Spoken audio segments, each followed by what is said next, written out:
We have to be ready, you, me, the others. There's an attack coming from far away. Here's your look at the Hot Toys Justice League Batman Tactical Batsuit version.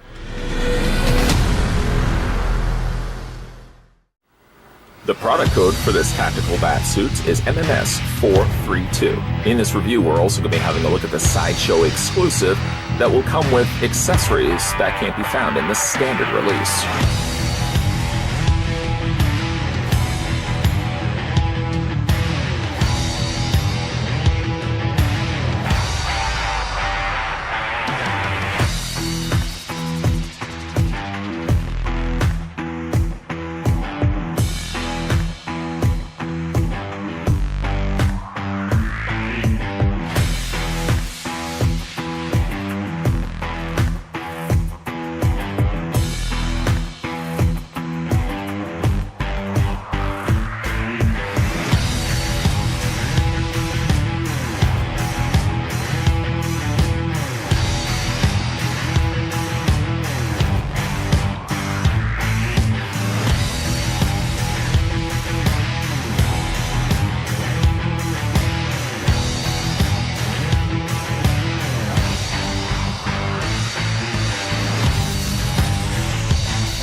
Before we get this review underway, we're going to first figure out how tall tactical suit Batman is. I've gone just past the top of his head, instead going to the top of his ear, and stopping the tape measure right there.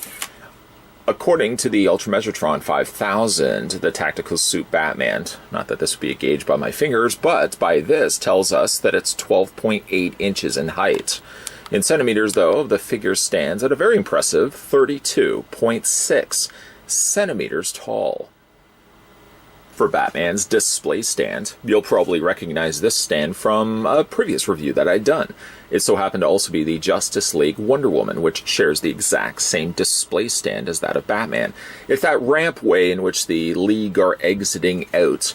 And then on the front, you've got the Batman tactical suit done here on the front placard. That's the only thing that's different to it. The rest of the display stand looks like it's exactly the same.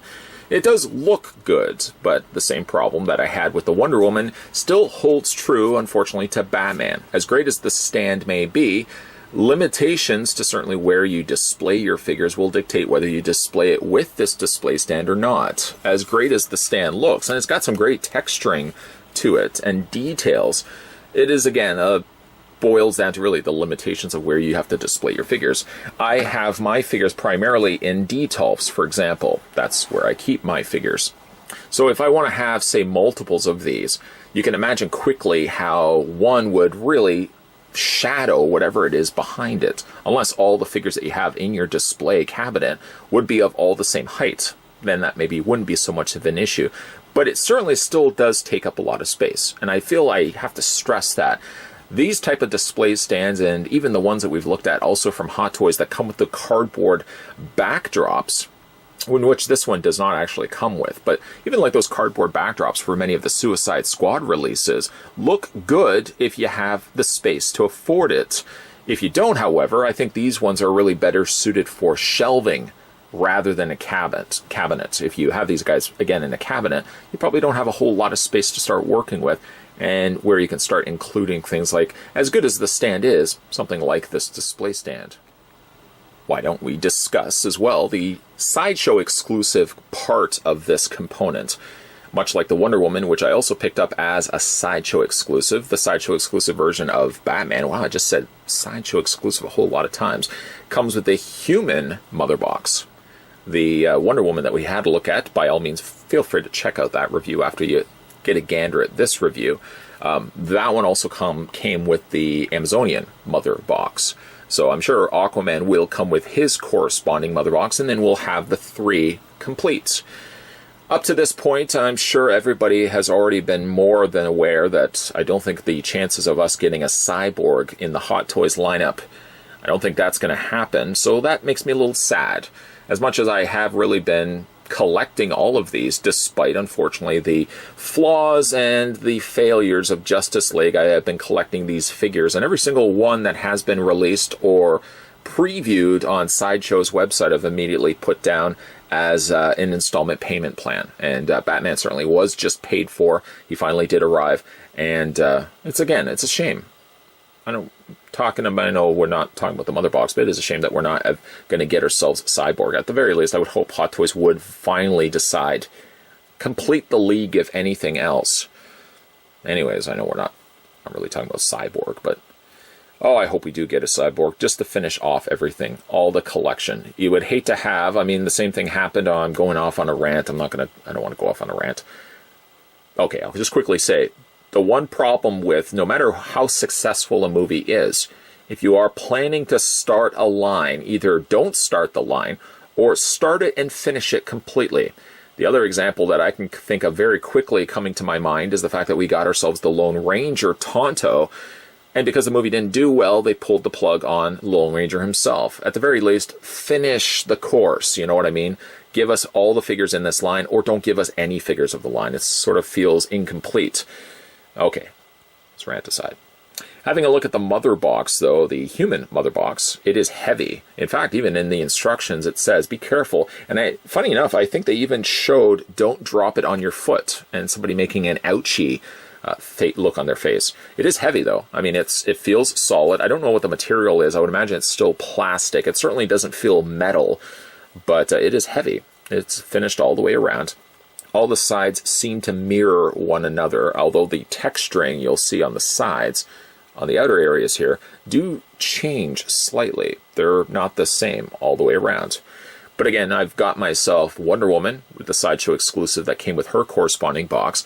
It would be only fitting then that I pre-ordered the Batman as the Sideshow exclusive, which came with this box. If you get the standard release, everything you're looking at from this point forward will be the exact same thing in the standard release. The only thing that will be omitted if you don't get the Sideshow exclusive will be just this mother box here.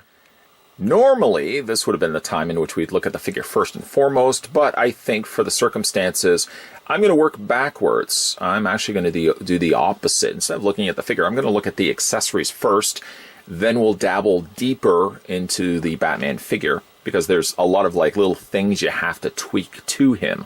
So I think it would just be easier if I looked at the accessories first and foremost. Some of these accessories do make reappearances from perhaps the Batman v Superman or the subsequent later release, which I was lucky enough able to jump on board, the Suicide Squad Batman, and that would be the grapple gun. The grapple gun doesn't look like it's any bit different than it was the original release. I feel as if maybe the handle could have been a little bit darker on this version, but I think it's just my eyes playing tricks on me. The Bat grapple gun is a nice design, otherwise quite a little bit more practical, I would say. Both the Nolan Universe Batman and, of course, the Snyder-released Batman both had grapple guns that I think that looked a little bit more practical versus the Tim Burton Batman, which would have a much smaller grapple gun. Doesn't really make sense how that could practically work. Here, this looks like something that you could engineer and create yourself. Of course, if you had a little bit more money and the practical tools behind to produce such a thing. Much like the other Batman as well, comes with a series of grapple hooks. These are completely closed up shop, and you get two of these. Where's the other one? There's the other one right there. You get two of these, and they just slide into the grooves. I can't really think why I would want to ever I don't know why I would want to ever leave these off, I guess is the point I wanted to make. Entertaining the idea that I would want to glue these just in place so they don't fall out, I realized quickly, it's a higher-end collectible. I feel like I'm doing a disservice by gluing things in place. I have noticed, though, that these along with the ones that I had with the Suicide Squad Batman, are very prone, like these parts do fall out. If you bang the arm, of course, these will fall out, because they're only really sitting in those little grooves. The other thing it comes with is a fully extended grapple hook, which can go onto the end here.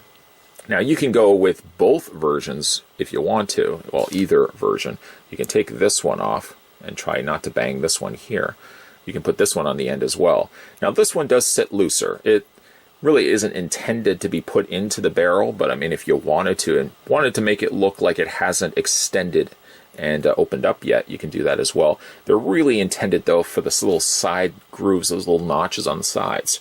And then you can either have the extended hook, not yet fired, or again, you can have variations to the fired off hook, which again, all make reappearances from the original Batman that we had looked at before. This, by the way, is a wire. You could, in theory, bend it. I wouldn't advise it, though, because bending wires, you never get them back and straight the way that they were intended to be. And the wire just kind of sits in place. It actually goes further past, of course, the opening of the hole, and there's probably a smaller hole inside in which that roots itself into, and it doesn't go anywhere. If you want something a little bit more dynamic, deja vu, I know, we're experiencing it right now. This plugs also into place further back once again, and it's almost as if it's just about fired the shot off. It fully hasn't taken wind, if you will, and carried on its way, so it's a little bit more loose, a little bit more relaxed in the cording. And then again, there's the two variations between the two.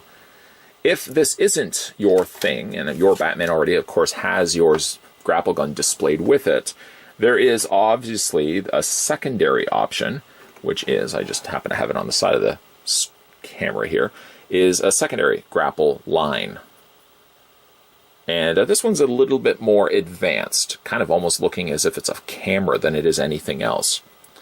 This is like I believe this is the grapple line, but according to like Sideshow's website, this is indicated as a grapple gun. But I think it's actually the net gun. I would have to go back and watch Justice League again. I believe this is the net gun that fires out and catches the parademon. Would have to go back and rewatch that movie, which, despite what other people feel, I don't feel like that's too painful of a task. Both that and Suicide Squad, really badly received by critics and viewers alike, are two movies I actually find I enjoy. They're not something I would religiously go back and watch frequently, but I certainly don't cringe when I go back and rewatch either one of those films, or even like Batman v Superman, I quite still enjoy to this day. So we'd have to go back. I don't think this is as simply a case of just labeling this as a grapple gun and calling it a day. I think it is actually the web line, the net line. Needless to say, it's a pretty nice detailed accessory piece, accompanying piece for Batman's already existing arsenal here. The figure also gets a trio of batarangs, which, as you can see, doesn't look like they're different from one another at all. Normally, they would be done just cast solely in silver, but you can see that they've just kind of splashed or sprinkled a little bit of darker gray in there as well. All of these are just of a plastic variety, so they are a little bit more brittle. You want to be careful with these. Don't want to necessarily say brittle, but certainly when you are putting it into the hand of Batman, you would want to be careful with these. They are not metal after all. But nice little batarangs. I always appreciate when we get stuff like this. Even though really we've gotten stuff like this already, it's still nice, a little nice added bonus as well. In between looking at the grapple gun and looking now at the batarangs, I went back and just kind of checked that scene again. In fact, I think the netting was shot out from Batman's more traditional grapple gun, and not this one right here. So this is, again, just a secondary grapple gun. Moving along. Other things that come included with this particular Batman, you get yourself not one, not two, but 3 bat grenades. There's nothing really on it to tell you they're bat grenades. They're just spheres of destructive death, but there's nothing really on there. It's not gone are the days of the 66 Batman, where, of course, this would have probably had a big, bright yellow bat logo on here. Nor does it really look like the shape of a bat. No, it's just round, circular spheres, but they are the bat grenades. You get 3 of them. And for what they're worth, I mean, if you are to display Batman with these in his hand, not likely I would, but it's nice again that you get these as some extra accessories to go with. Then, of course, Batman gets himself a series of interchangeable hands. Currently in his hands, I've got himself some partially relaxed gripping hands. But Batman also comes with fully relaxed hands. There's the front, the inner palms of them. And there's the, let me just flip these around for you. There's the backside with the brass knuckle plates embedded into the tops of his hands, tops of his fingers. He gets a pair of relaxed hands. Of course, he gets a pair of, excuse me, gets a pair of closed fists. That was actually intentional. Closed fists are fine and good, but I never find them overly exciting, especially when Batman, like a character like Batman, you would want to have him displayed with something a little bit more exciting, like case in point. He also comes with a batarang hand. And let's just reach over. Where did I put the batarangs? There they are right there. There is a little notch or a little opening there in between the pointer finger and the thumb. You simply just take the batarang and slide that into place. Now, I did mention these are brittle or thinner, so you want to be careful when you are putting them in there. You also want to make sure that when you are putting them in between the thumb and the pointer finger, you're not actually putting it in straight down. Straight down will hit the resistance of this finger right here, and you're going to put pressure on it. Instead, you actually want to put it in on an angle. There you go, and it slides in between. It even peeks its way there. Hello there, Batarang. Sticks its way all the way through, and Batman has the Batarang in his hand. I guess ideally there's enough space. You could probably put more than one Batarang, but I think one is enough. We don't want to get overly crazy with that. Batman also comes with some other things, but I think some of which more are suited for it once we look at the figure, because it involves, of course, the changing of the eyes, the changing of the mouths, and then, of course, his bat goggles. That's not really their actual names, but we'll have a look at all of those after we have a look at this figure. Here, Batman is done up in his new tactical suit. A little bit more of a flexible suit versus the one that he had donned to battle the Man of Steel. This is obviously something that has a little bit more give to it, but a little bit more armored up than the conventional Batsuit that he had at the beginning of Justice League. Looking at his face, now this is of course something that I wanted very strongly to talk about. I feel like there's something missing on the face. I can't quite put my finger on what exactly that is, but I find on some angles, this side right here, it looks better and more closer to Ben Affleck than it does straight on. I wondered if maybe perhaps the mouth was too far down, and I don't think that's necessarily the case. There are actually 3 different face plates. There's this one. Now, this one wasn't the one that came defaulted out of the packaging. It was this mouth right here, which, if you look at it, proportionately, the lips are in the proper area of the face where the mouth should be. If you want to change out the mouths, for example, these are just on magnets. They're a little harder to kind of get your finger in there, but you just want to kind of push the one side, and if you can get your finger then on the other side where that ledge now creates, you just pull it off via the magnet. And once again, there's what the Batman's face looks like until we put in the new Batman lower half. Now, once that's in place, again, something seems off. Maybe it's not so much the mouth that's off, it's this piece right here. Again, from the side it doesn't look so bad, but from the front I feel like there's something about it that doesn't look like Ben Affleck. I think the lower mouth they've got actually quite correct. They've added some additional airbrushing in there as well, so it's slightly a darker shade. Most of these are generally hand-painted as well. There's a little bit of that bat stubble that Ben Affleck's Batman would have that really a lot of the other Batmans didn't possess. Now, again, there's this mouth portrait. There's also this one right here where the teeth are showing. Or if you want something much, much more exaggerated, there's also this one as well, which I've really actually entertained the idea of displaying the figure with, in all honesty. Speaking of displaying him with, Batman, you'll probably recall, doesn't really have, most of the time, doesn't have the cowl looking like this primarily. He's, of course, got the bat goggles, which, again, I've just called it the bat goggles. But again, like, the face is okay. There's something that's missing. I can't quite put my finger on what exactly that is. I didn't realize, actually, that there was so much kind of swooshing texturing that was added to the cowl. I thought it was actually a lot smoother than what I'm actually seeing here in the figure. You'll excuse me also if you hear a little bit of sweeping around. It's actually the cape that's just dragging itself on my backdrop as I'm trying to get closer looks at the figure here. It's got some nice combinations of textures where you've got the mesh down below of his body armor, but then again you've got the smoother kind of lined texturing here that makes up the majority of the side of his cowl as well as the top of the cowl. In fact, the only place that is without a texture is this area around his eyes. And again, I didn't realize that that was necessarily the case. Again, does it look like Ben Affleck? It does in some ways, but still yet there's something about it that I find very off-putting, very off. As for the rest of his outfit, again, this is, you can kind of see how the plating would have gone over top of his existing armor. So like his regular Batsuit, in theory, is really underneath all this, and then he's just put these plates, these strapped plates over his shoulders, over his arms, and of course in front of his torso, which I would imagine has most of the additional plating over top of this. He still has the much larger bat emblem, one of the details I quite liked about the new Ben Affleck costume was it did have that big bat emblem, one of my personal favorites. It's got some good coloring in here, I have to admit. The blacks as well as the additional golds add just a little extra excitement to an otherwise gray palette that Batman's costume is.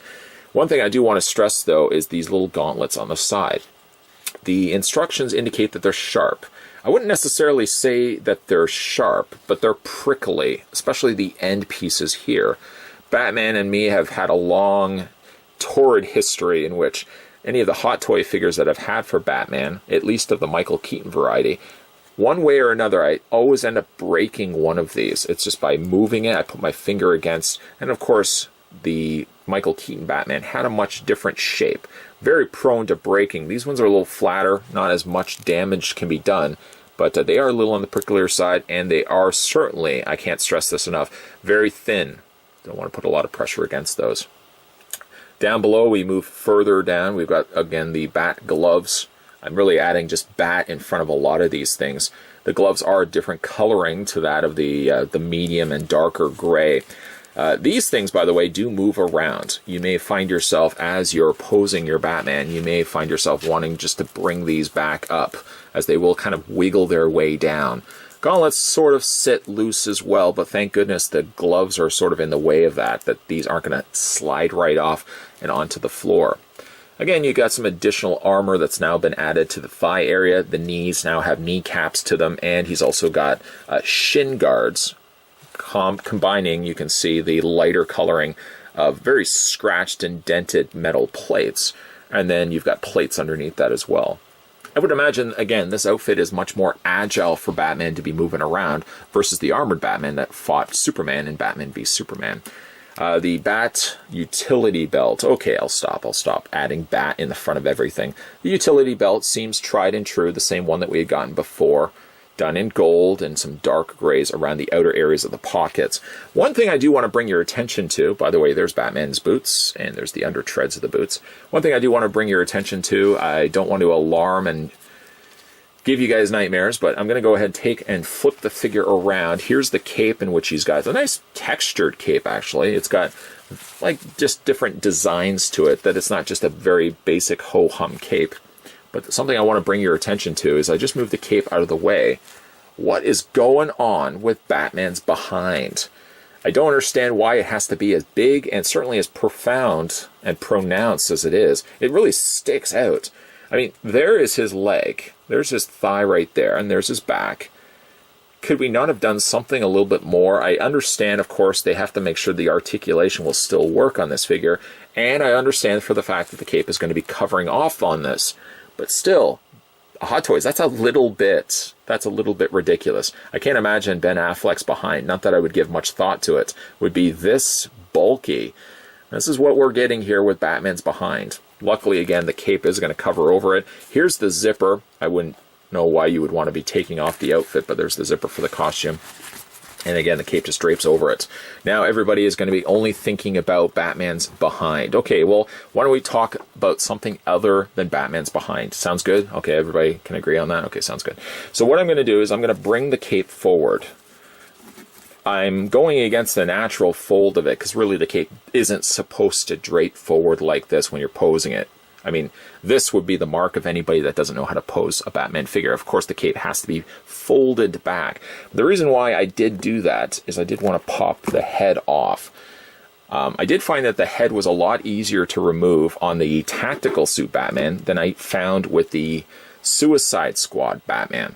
The reasoning also why I wanted to take this off was to show you that inside he does have swappable eyes. Not the easiest things to do either, but he does have eyes that look one way here. He has the eyes that face forward.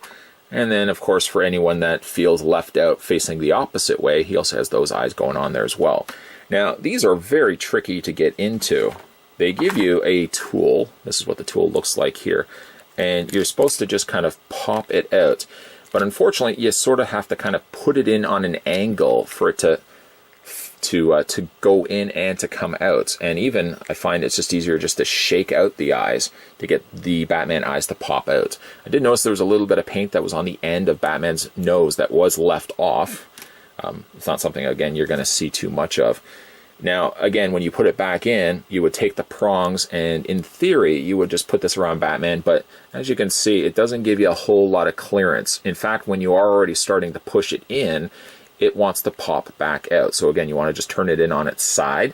Then once it's in, rotate it, and then you can just kind of line it up to Batman's eye sockets. And again, it's not the easiest thing to do, but once you get that in place, you can also kind of take the tool out if you want, and then with your finger, just go in there, and then just push the eyes through. There you go. And that's how you change out the eyes. The mouth, we've already discussed the mouth. There's no real easy way to do it other than just kind of grabbing the sides and just popping it away that way. So there you go. That's the Bat cowl. A lot easier to, like I said, remove than some of the instances that we've had before. One thing I also wanted to show you as well is the goggles. Now, we didn't look at this before, but there are these little sections on either side here that you are supposed to pull off. When you pull them off, make sure immediately you put them somewhere. You just untab them like so.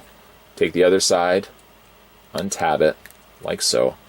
And now you got these holes on the sides of either side of Batman's cowl. You then get the two versions of the goggles. These are something I stress about so much. I don't like or glasses when it comes included with Hot Toys figures. I know figures like a Tony Stark that come with glasses, or Batman here comes with goggles. The figures are intended to have those, but there's something nerve-wracking about how thin this plastic is. I don't want to do this too often because, again, I don't want this to accidentally break on me. But if you want to see how those come together, of course, I would have to show you guys this. So there are two versions. Now, let me just, actually, I had the right version the first way around. There is, now the bridge, this bridge goes up like this. This is the part that goes over the nose. It's not the other way around. You are going to tab one side in, like that. Then you're gonna, this is the part I don't like, stretch it across. You don't have to stretch it by too much. And then you're just gonna tab that into place as well. In the process of doing that, I see that I've dislocated Batman's eyes. So we'll just kind of go back in and see if we can just push the eyes back through. The eyes, unless you're fully planting them in place, will likely, and it's already happened to me a handful of times now, the eyes will come loose too frequently. Make sure I've just got these spun around. It goes this way. There we go. So put these in. You can also use the tool as well to just aid you, just to get them in the proper placement. And then once you have them in the proper placement, again, you can just remove the tool and push it through with your fingers. So again, we just push that through. There we go. Once that's roughly in the place where you need it, then you can just push Batman's eyes all the way in. There we go. All right. So that's what Batman looks like with the goggles up. Now, these aren't adjusted, are adjustable, so you can't take the goggles and push them down over top of his eyes. This is a good look if you want the goggles up. Personally speaking, I kind of like the goggles down, especially for the fact that I think that the eyes, or something about the face, seems off. I think the goggles sort of help to fix that. So what I would do myself, I would display the Batman with goggles down. And it's just a case of, once again, untabbing these. Be very careful. Pop those off. Take the other goggles, which angled now down. Tab that into place. Tab this into place. There we go. And there you have this Batman, which I personally think looks much better. There's something to be said for the fact that he's got the goggles covering over his eyes that in a way actually makes him look more like Batman than I thought it did without the goggles even in place. Something makes him look a little bit more like Batman. And then once you get that all set up, you just tab this back into place like that. And then you're just going to take the cape once again and just drape it over. Many people feel like this Batman mimicked, at least look-wise, to, what was it, Night Owl? I'm trying to think of the character's name from Watchmen. I certainly see that when I look at this Batman here, especially like the goggle area. It does look very much like that character from Watchmen. Again, I do really like the look of Batman once you've got the goggles in place. In fact, even one further, I just take the mouth plate off. This is the mouth that I wanted to consider using. Where is the mouth? This is the mouth right here. And even though I don't have, nor I don't think Hot Toys is planning a 1/6 scale Batmobile for this particular Batman, this is probably going to be the look that I'm going to go with this Batman. I like the mouth open, I like the teeth visible, and I certainly like the goggles down rather than having them up. Now that I've got the look that I want for the Cape Crusader. By the way, it was Night Owl 2 from Watchmen. Night Owl 2. Now that we have Batman in the way that at least I desire, we're going to go ahead and look at his articulation. So his head rotates back and forth. Essentially, it's basically rotating on that prong tab that connected to the interior of his head. And the head rotates back and forth. Unfortunately, as you can probably gather, the cowl, the neck portion of the cowl is attached to his head. You can't move the head up and down independently. I get why they didn't want to do that. I mean, it keeps the sculpt consistently flowing from the neck area all the way up into the cowl, like it did in the movie. Again, also, if you had the little part where the head was separate from the neck, you would have a big, sharp line cutting off, where clearly this was a separate piece from the rest of the neck. The upper torso, a lot of this is very limited. So like things like waist and like ab crunches, you do feel like there is something that's working in there. But because Batman is so bulky, both in the film and in the Hot Toys release here, there really isn't a whole lot that you can do with the waist, nor is there a lot you can do with the ab crunch or waist swivel. Any of this area here is basically limited to having zero articulation. Sorry to disappoint everybody there. The arms do move forward. They do move back. Mileage, of course, may vary because he's got... While he doesn't have padding necessarily, like if you were to feel all of this, this is all the figure itself. There's no additional padding that's been done to it. It's a very bulky frame that they've given Batman here. It does still afford a little bit of posability back and forth. A little bit more than I was really expecting. Like the arms can hinge out that way, and equally so, you can rotate the arms out that way. And once again, forward and back. You can swivel at the bicep. You can bend at the elbow with what looks to be a double hinge happening in the elbow. The hands rotate all the way around, and they also hinge back and forth. Even though, like I said, there's no waist swivel, the legs split out. You can also move them forward, and you can move them back. You get very much a ratcheted joint happening here. Even when you are moving the leg, you can kind of feel like a click, click, click as you're moving the legs forward and back. Look at this. Oh, I'm not even going to bring any more attention to that. There is, in theory, a leg cut. There's a swivel on the top of the thigh. He has a double hinge on the knee. You got to be careful, though, when you are rotating or bending the knee.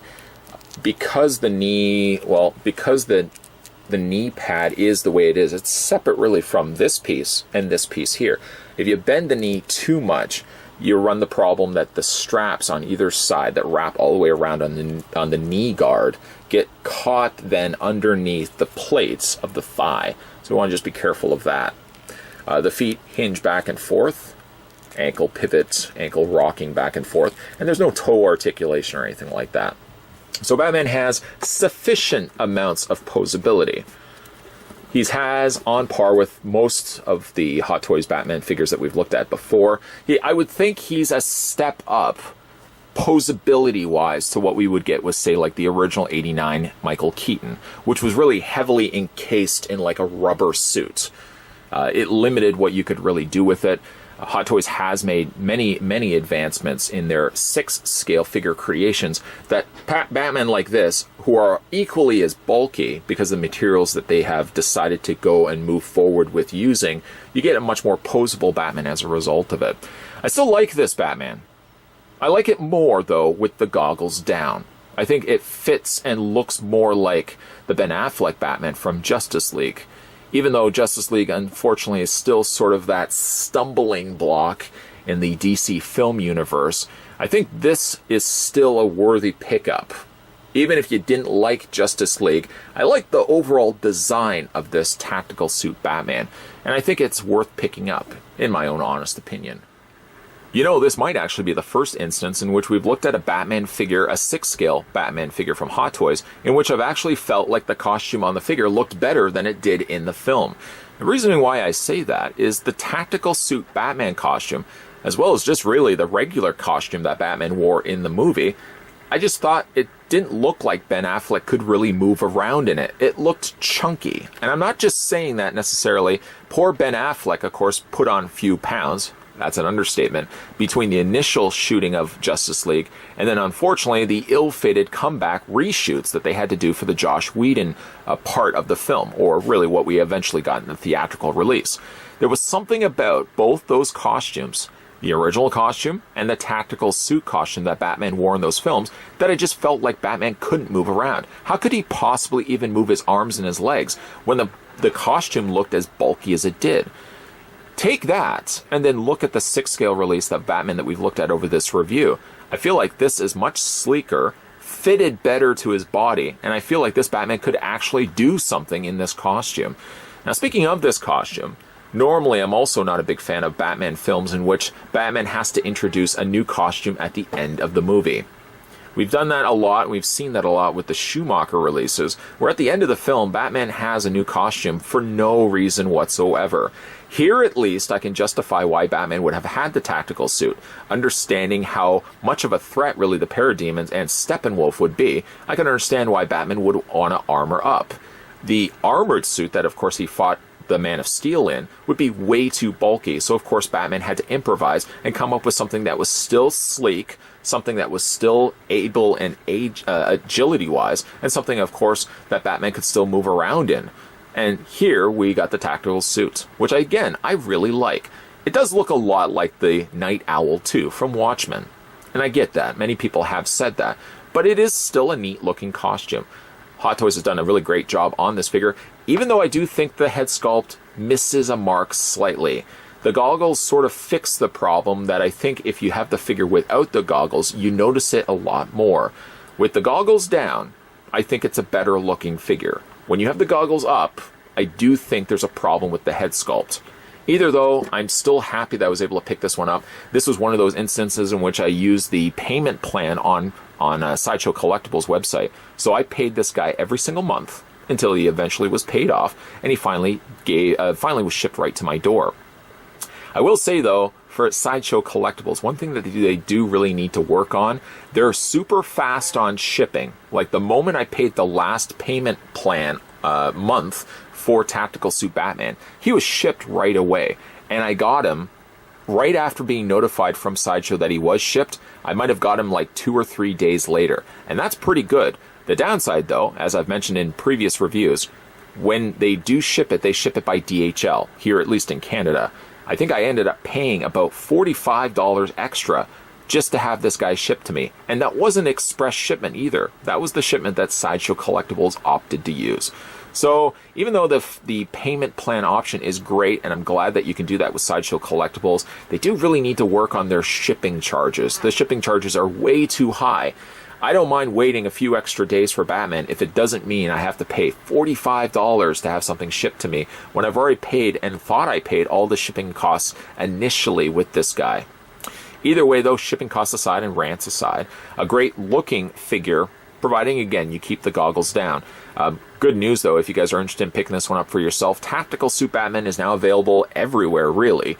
You don't have to necessarily pick them up from Sideshow necessarily, but the benefit of of doing the Sideshow route like I've done is that you can pay in installment plans so that you don't have to pay him outright. If you go on other online sites, usually they'll have you pay everything up front before they ship the figure to you. So if your wallet is a big concern, it certainly is for me, you may want to consider going over to Sideshow Collectibles. You can pay within installment plans. And I'm not just saying that. I didn't get this figure for free or anything like that. The only reason why I'm saying that is because I went the route myself of paying this guy with installment plans.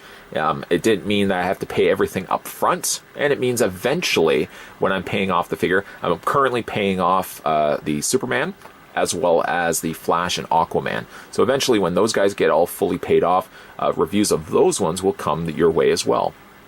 Either way, though, today, guys, we were having a look at the new Hot Toys Justice League Batman in his tactical Batsuit. A pretty decent-looking figure. It's got some shortcomings, and, of course, a really giant bat butt. All right, I just reminded everybody about his giant bat behind. But we were, though, having a look at the Tactical Suit Batman. Make sure you hit that little subscribe button down below, my friends, my colleagues, because certainly more videos, more Hot Toys, and other 6-scale figure reviews will be coming soon to this channel, so stay tuned for those. And as always, guys, thanks for watching.